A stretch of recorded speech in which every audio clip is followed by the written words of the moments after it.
নমস্কার, আমি ববিতা চলে এলাম আজকে আবার নতুন একটা রান্না নিয়ে। আজকে আমি রান্নাটা করব পালং শাক দিয়ে। এই রান্নাটা করতে গেলে আমাকে পালং শাকের পাতা দরকার, আর পাতাটা হচ্ছে বড় হতে হবে। আমরা কিন্তু পালং শাক দিয়ে অনেক রকম রান্না করে খেয়েছি, তবে আমার কাছে কিন্তু এই রান্নাটা একদমই নতুন।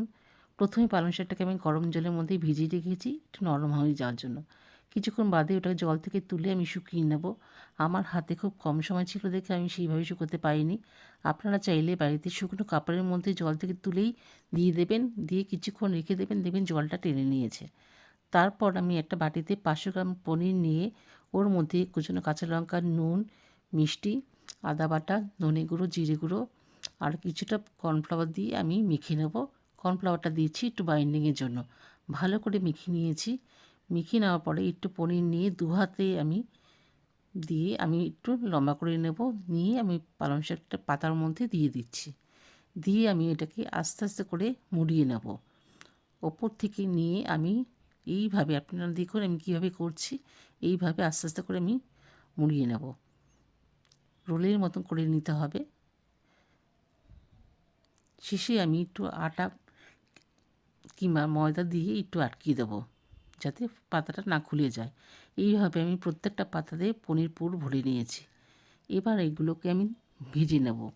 সেই জন্য আমি তেলের মধ্যে পুর ভরা পালং শাকের পাতাগুলো ভেজে নিচ্ছি।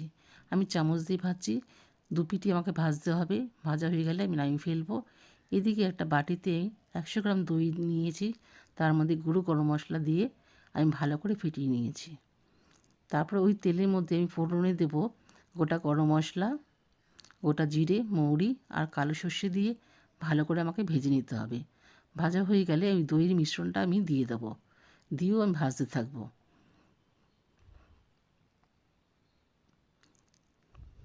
দই মিশ্রণটা দেওয়ার পরে আমি ওর মধ্যে আদা বাটা, একটু ধনে গুঁড়ো, জিরে গুঁড়ো আর কাঁচা লঙ্কা বাটা, একটু নুন দিয়ে ভালো করে নাড়ব। যখন মশলা থেকে তেল বেরিয়ে যাবে ওই অবস্থা আমি একটু কাজু বাদাম বাটা দিয়ে দিয়েছি। কাজু বাদাম বাটাটা দিচ্ছি একটু ঘন হওয়ার জন্য।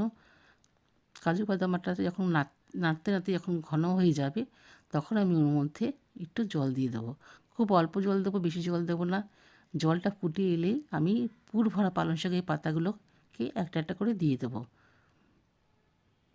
জলটা ফুটে এলেই আমি এগুলো নামিয়ে ফেলবো। এই রান্নাটা যদি আপনাদের সবার ভালো লেগে থাকে তাহলে একটা লাইক করে দেবেন। সবাই খুব ভালো থাকবেন, সুস্থ থাকবেন সব সময়।